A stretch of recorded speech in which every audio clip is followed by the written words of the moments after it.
আজ হচ্ছে সেই দিনটা যেদিন আমরা টানা 15 দিন পর মাছ খাবো, মানে আমিষ জিনিস খাবো। তো আশপান্নাতে যাওয়ার জন্য আমি, মা, বাবা সবাই রেডি হয়ে গেছিলাম। এখানে স্টার্টারে ছিল ফিশ ফ্রাই, কোল্ড ড্রিঙ্কস আর চা। তো অনেকটাই লেটে যাওয়ার কারণে তাড়াতাড়ি খেতে বসে গেছিলাম। ভাত ছিল, শাক ভাজা তো ম্যান্ডেটারি খেতেই হবে, শুক্তো ছিল, ঘি ছিল, তার আগে ঝুরি ঝুরি আলু ভাজা ছিল, আর ভেজ ডাল, তোপসে ফ্রাই, ভেটকি পাতুরি, চিংড়ি মাছের মালাইকারি, আর তারপরে ছিল ইলিশ মাছ।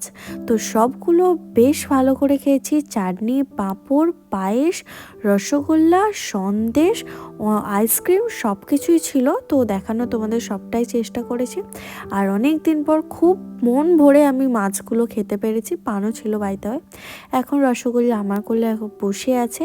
তো এর পরে আদার্স কিছু কাজ ছিল না, খুব গল্প করেছি বোনেদের সাথে, দেন বাড়ি চলে এসেছি। আজকের মিনি ব্লগটা এতটাই, টাটা।